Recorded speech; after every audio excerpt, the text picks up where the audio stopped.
Have you ever been publicly humiliated by someone rude and didn't know how to respond? Maybe they insulted you in front of others. Maybe they laughed at you. Maybe they made you feel small. But here's the truth.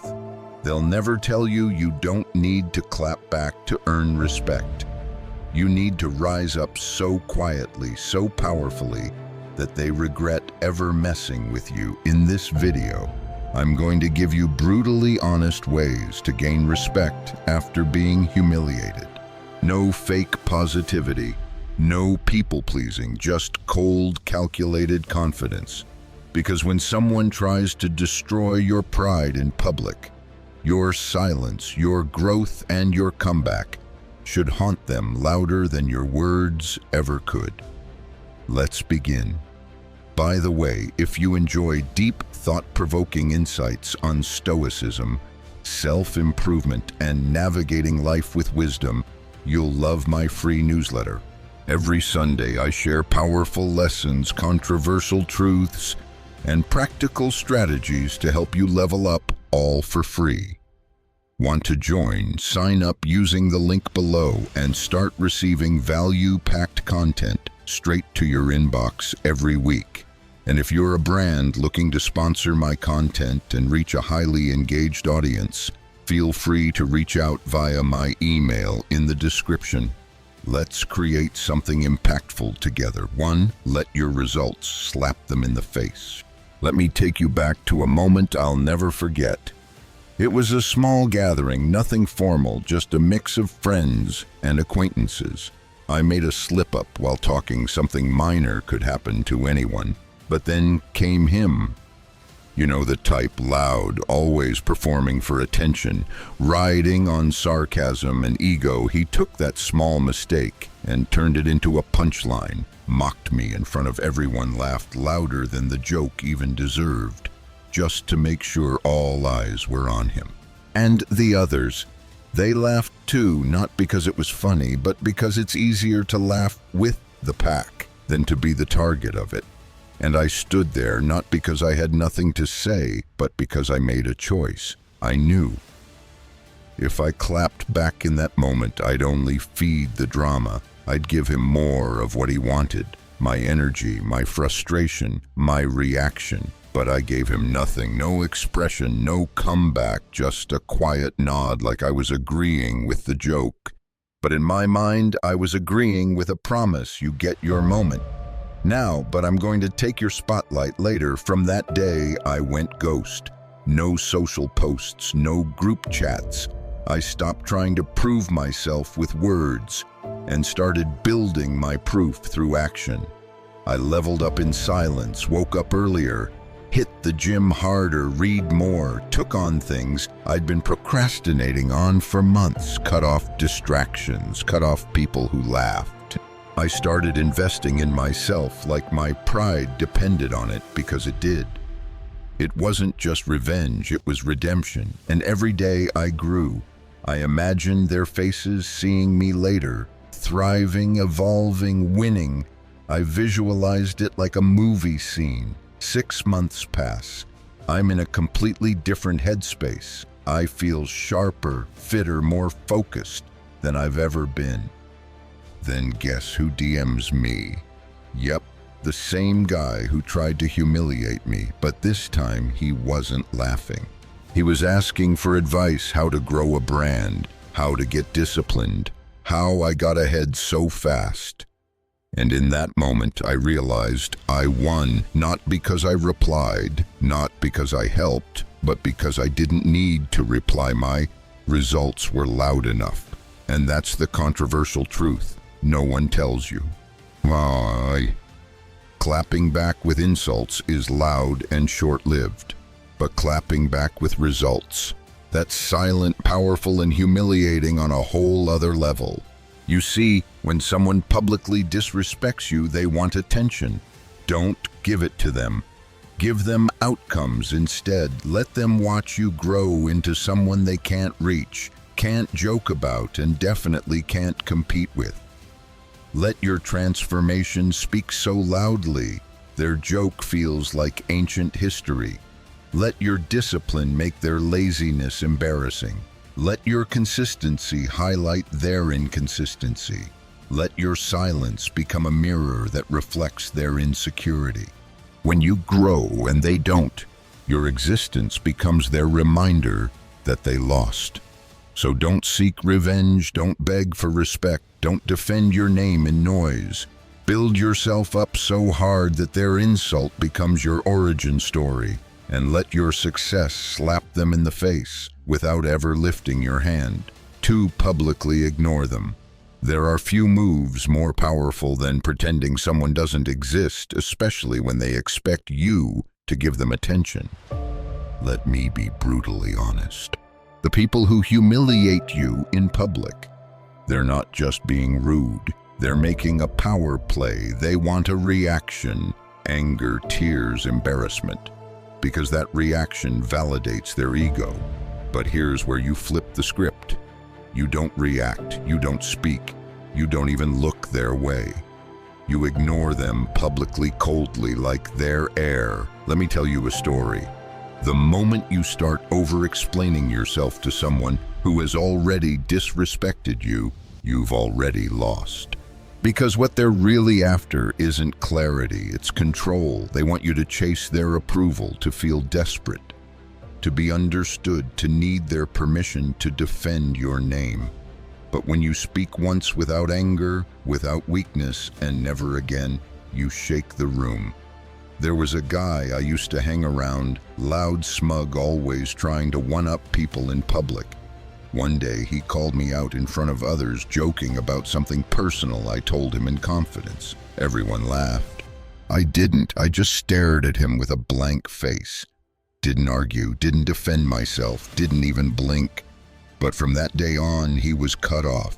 No eye contact, no head nods, no conversations, just a cold void between us. Months passed. I worked on myself. I got stronger, sharper, more focused. People started noticing the difference in me. I wasn't playing social games anymore. I had boundaries. Then it happened. At a gathering, this same guy walks up to me in front of others and says, "Hey bro, we good now?" "Yeah."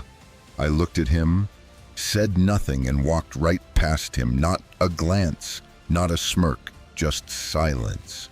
And in that moment, in front of everyone, he looked tiny, because I did what he couldn't. I kept my power. Now here's the truth. People say, be the bigger person, but being the bigger person doesn't mean being available to people who disrespected you. It means knowing your value and deciding who no longer gets access. You don't have to forgive disrespect just because it's uncomfortable to ignore it. And no, you don't need a fake peace to look mature. Maturity isn't politeness. Maturity is control, controlling your energy, controlling who you acknowledge, controlling who you let into your space. Here's why publicly ignoring someone works. It starves their ego. They expected drama. You gave them nothing. It shocks the crowd. People expect noise. You give them silence, and silence is powerful. It flips the power dynamic. They thought they embarrassed you, but now they're the ones standing alone, invisible to the person they tried to humiliate.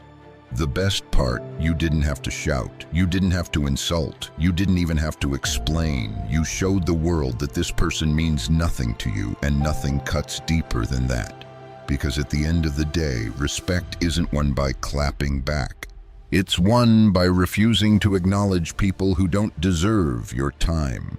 That's how kings move. That's how bosses operate. They don't argue. They don't beg. They exclude. So when someone disrespects you publicly and later tries to act like nothing happened, don't meet them halfway. Don't fake a smile. Don't play nice. Publicly ignore them. Let the silence echo louder than any comeback ever could.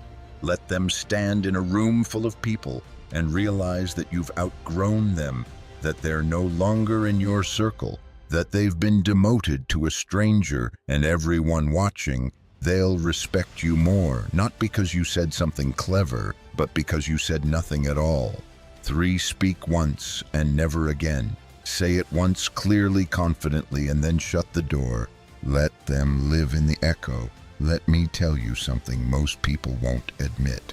Let me give you a story I'll never forget. Years ago, I worked with a guy who acted like he owned the place. He was charming when he needed to be, but behind closed doors, manipulative. One day, during a team meeting, he took a cheap shot at me, public, blatant, designed to humiliate. Everyone turned to look at me, waiting for a reaction. I said one line, "Calm, cold, director. If you really believe that, then I've clearly overestimated your integrity." That was it. No raised voice. No emotion, just truth. And then I leaned back, folded my arms, and let the silence burn through the room. He chuckled nervously, tried to shift the blame, even looked around for support, but the damage was done. I never spoke on it again, never confronted him, never gave him the energy. And guess what? That moment became the only thing people remembered. Not his insult, but my restraint. Here's why speaking once and never again is so powerful. It makes your words unforgettable. People are used to noise, repetition, pleading. When you speak only once, it hits harder. It becomes a statement, not a debate. It shows unshakable confidence. When you don't feel the need to defend yourself multiple times, it tells the world one thing: you know who you are. You're not here to prove it. 3, it exposes the other person's insecurity. When you stop responding, they start unraveling. They dig their own grave, trying to regain control, and you're already 10 steps ahead. Controversial truth. You don't owe your truth to people who twisted it the first time. You don't owe a clarification. You don't owe them your voice. You owe yourself peace. Let people talk. Let them misunderstand you. Let them make their assumptions, because if they were worth your energy, they wouldn't have tried to embarrass you in the first place. Here's what you do: speak once, not out of rage, out of power. Be sharp, clear, not petty. Then leave them with nothing but your silence. That silence, that's your armor. It's your signal that you're done playing their game. And trust me, nothing haunts a disrespectful person more than knowing they no longer have access to your attention. You know what weak people do? They write long texts, trying to explain themselves to people who don't care. They post vague statuses. They beg for mutual friends to clear things up. But the strongest people, they speak once and let everyone else scramble to understand them. That's not ego. That's self-respect. You're not just protecting your peace, you're commanding it. So next time someone humiliates you publicly or questions your character, don't bark, don't plead, don't overshare. Say your truth once with backbone, with fire, then let them drown in their own noise. Because real strength isn't loud. It doesn't argue. Real strength says what it needs to, once and never again. 4, use humor as a dagger. Let's get something straight. If someone humiliates you in front of others, the worst thing you can do is get emotional. That's what they want. That's what gives them power. They want to see you flinch, break, defend, collapse. But there's one response that flips the script entirely. One move that makes the crowd shift their loyalty instantly. A calm, calculated joke. Not a joke that entertains, a joke that exposes. One that slides under the surface, dances around their ego, and slices them before they even realize they've been cut. Let me tell you a story. I was in a small meeting with 10 people. One of those guys, you know, the type overly confident, way too comfortable being loud, decides he's going to call me out in front of everyone. He says something like, "Honestly, I'm just not sure you really understand what the client is asking for." That's not a question, that's a public slap. He wanted everyone to laugh. He wanted me to stumble.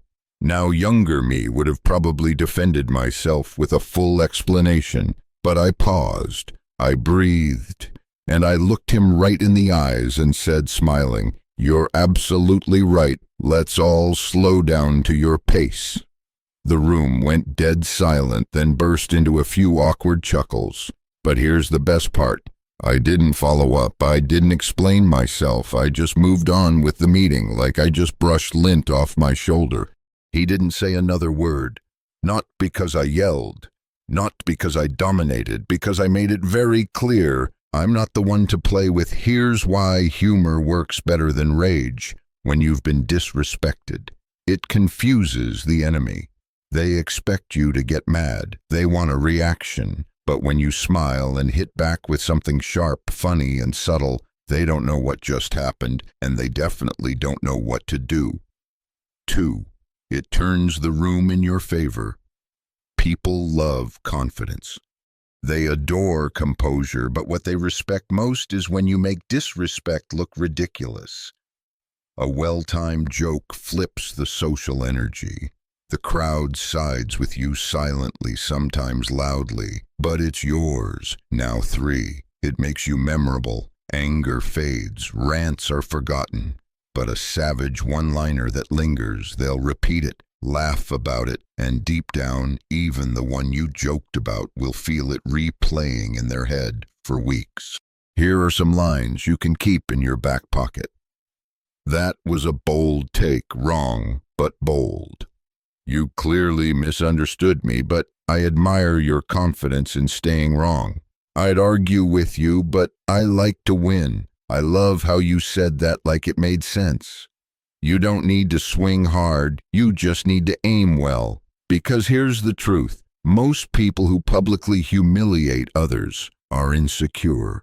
They crave control. And nothing breaks that illusion faster than someone who can laugh right in the middle of an attack and throw a jab so casually it feels like a compliment until it stings. But let me make this controversial because nobody wants to say it. You will not gain respect after humiliation by being soft. You won't get it by begging, by explaining, or by crying about how wrong they were.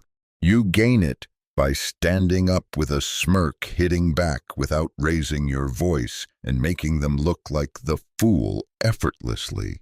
You gain it when people say, "Damn, did you hear what he said to him?" Or, "She clapped back without even blinking." Because now they know you're not just unbothered, you're dangerous. And that's what earns respect in a world that feeds off ego and fear. The sharpest blade doesn't scream, it glides through with a smile. Next time someone tries to humiliate you, don't explode, don't fold, jab, smile, walk away. Let them laugh with the room while quietly bleeding on the inside. 5. Cut off anyone who laughed with them. Let's get brutally real for a second. When someone humiliates you publicly, the first person you look at is the one who did it. But the second, the ones who laughed, the ones who smirked, the ones who stayed quiet, even though they know you, the ones who chose comfort over character. Those people are worse than the one who disrespected you. Why? Because disrespect from an enemy is expected, but betrayal from someone who calls you bro, sis, or friend, that hits deep. Remember a time in college when a so-called friend made a joke about my financial situation loud enough for the whole room to hear. Now, he always had that class clown vibe, so people laughed. But what burned me the most wasn't him. It was the 3 other people sitting beside me who laughed right along with him. The same people I had shared meals with, studied with, even defended when others talked behind their backs. I didn't say a word that day, I just took mental notes. From that moment on, I was done with them. No more group chats, no more catch-ups, no more fake laughs.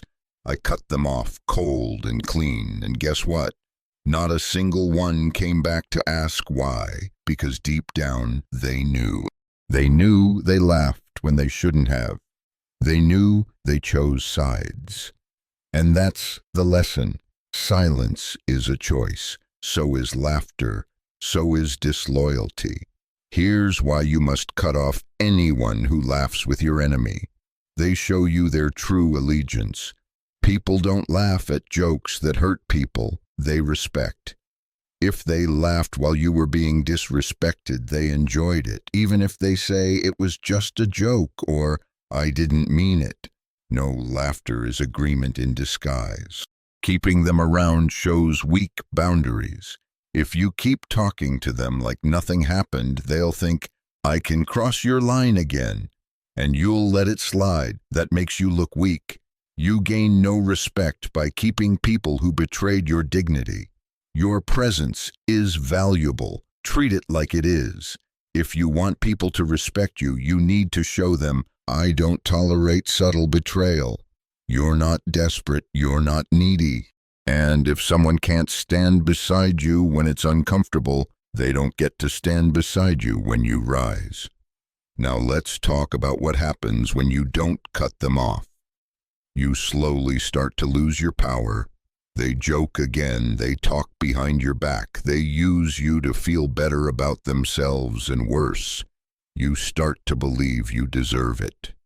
Let me make this controversial and crystal clear. If you tolerate snakes, don't be surprised when they bite.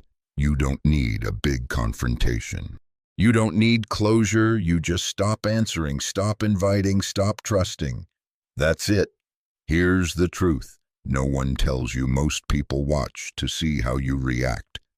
When you're humiliated, they take notes. If they see you forgive the wrong people too quickly, you're labeled as someone who can be walked over again. But if they see you cut people off, move smarter, and elevate without bitterness, you become a threat, a person with standards, someone who demands respect, not just in words, but in actions. So next time someone disrespects you in public, look around, see who laughed, see who smirked, see who stayed silent when they could have said something. Those people are not your friends. They're just waiting for their turn to laugh at your expense again. When respect is lost, distance is the only cure. Cut them off quietly, permanently, no warnings, no announcements, and watch how your life becomes lighter and your circle becomes stronger. 6, make them regret picking on you. Listen, when someone humiliates you, they're not just trying to be funny. They're testing you. They're gambling on the idea that you won't fight back, that you'll stay quiet, that you'll let it slide. And that's exactly where you flip the narrative. You don't react with emotions. You respond with evolution. You want to make them regret ever thinking you were the soft one, but you do it strategically, not with screams, not with revenge, but with transformation. Let me tell you a true story. Back in my first job, I had a manager who humiliated me in front of the entire team. He laughed at my ideas, interrupted me mid-sentence. At one point, he literally said, "Let's leave the real decisions to people who actually know what they're doing." Everyone laughed. I didn't. I felt like my chest was on fire, but I didn't flinch. I said nothing, but I promised myself this: you'll eat those words, and I won't even have to say a word when it happens. So I went silent, not submissive. I stopped trying to impress them. Instead, I focused. I learned like a madman. I took on the worst clients, the least desirable projects, stayed late. Not for them, for me. And 3 months later, I closed a deal that literally saved the company's quarter. Guess who had to stand in front of everyone and give me credit? Yeah, him. He didn't look me in the eye once because deep down he knew. He gave the mic to the wrong person that day. Here's how you make them regret ever picking on you. Become the person they said you'd never be. The fastest way to silence a critic is to embody everything they said you couldn't. They called you dumb, outlearn them. They mocked your ideas, outbuild them. They laughed at your dreams, outlive them. Let their insult be the fuel, not the wound. Build in silence.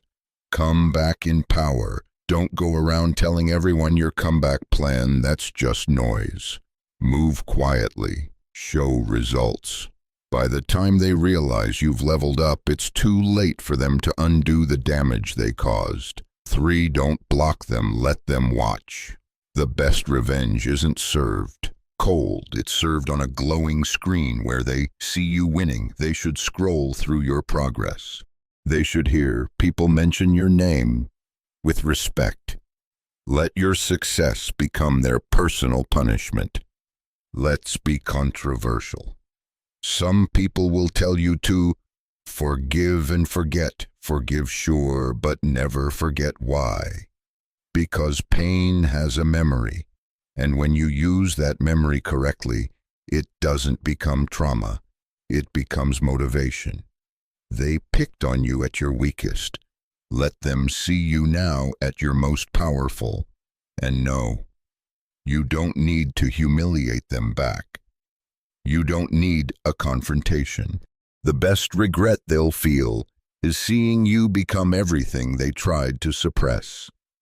Here's the cold truth. Nobody regrets picking on the person who stays quiet and disappears, but they regret underestimating the one who rises, silently walks back into the room unrecognizable, and commands every eye in the building without even trying. That's the version of you they won't see coming, and when they do, it'll be too late. 7. Stand on your standards. Let's get one thing straight. When someone humiliates you publicly, they're testing your self-worth. They're trying to see how much disrespect will this person tolerate before they do something about it, and how you respond says everything, not just to them, but to everyone watching. This is where your standards come in, not the ones you talk about, the ones you enforce. The invisible lines that say, this is what I accept, this is what I don't. And if you cross this line, you're gone. No explanation necessary. Here's a personal story. I used to have a friend who constantly made these jokes that were just insults with a smile. He'd make comments about my appearance, my family, even my relationships, always followed with relax. I'm just kidding. One day in front of a group, he joked about something personal, something I had told him in private. People laughed. I didn't. I looked at him and said, "Rye, that's the last time you'll ever get to speak to me like that." He laughed, thought I was bluffing. I wasn't. I didn't shout. I didn't explain. I just cut the cord. No texts, no calls, no interactions done. And guess what happened within weeks? People who used to laugh with him started drifting my way, because when you have standards, you become magnetic. Not because everyone likes you, but because they respect you. Let's break it down. Standards are not rules. They're boundaries with consequences. Anyone can say they have boundaries, but if there's no consequence, it's just a suggestion. If you let someone cross your line once and do nothing, they'll cross it again with confidence. Your standards should feel like concrete. Step out of line and you hit a wall. No warning, no softness, just reality. People will test you just to see if you're lying. Some people will mock you, tease you, disrespect you on purpose, just to see if you're all talk. If you fold, you've trained them that you're not serious about yourself. If you stand firm, you've just earned their respect or their distance. Both are wins. You will lose people, but you'll gain power. Let's be honest, enforcing your standards will make people uncomfortable. Some will leave. Let them. Because when you raise your standards, the people who can't reach them naturally fall off. They'll call you arrogant. They'll say, "You've changed." Damn right you have. Growth looks like arrogance to people who settled. Here's the controversial part. Most people don't have standards. They just want to be liked. They'll let people mock them, walk on them, talk down to them, and smile through it all, just to avoid conflict. That's not humility. That's self-abandonment. When you finally stand on your standards, people will start adjusting how they talk to you, not because you demanded respect, but because you commanded it by how you moved. how you spoke, and how you responded. Here's how you do it practically. Someone disrespects you once you address it once. They do it again, you walk away. No debate, no drama, just distance. And most importantly, you never lower your standards. Just to keep someone who makes you feel small, standards are how you teach the world to treat you. If someone humiliates you and you let it slide, you've trained them to do it again. But if you draw a line and actually stick to it, you've built a boundary that even they can't ignore. That's how you get respect.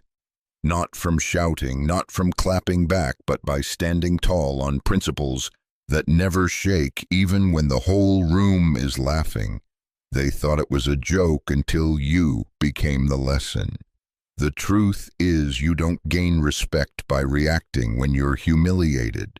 You gain respect by transforming when they least expect it. Let them laugh, let them mock, let them write their punchlines and whisper behind your back. But while they're stuck repeating the same shallow cycle, you evolve in silence. You rise with purpose, and by the time they realize what you've become, you'll be untouchable, not because you're louder, but because you're unshakable. The world is full of people who test your boundaries just to see if you love yourself enough to defend them. So show them that you don't need to argue to prove your worth. Show them that your glow doesn't dim just because someone tried to shade it. Show them that you can take disrespect and turn it into domination.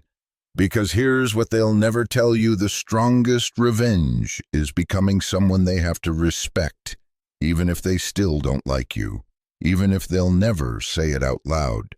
So the next time someone tries to humiliate you, smile, say nothing, and get to work. Because you don't need applause. You need silence and a storm building behind it. And when you finally speak again, it won't be words, it'll be results.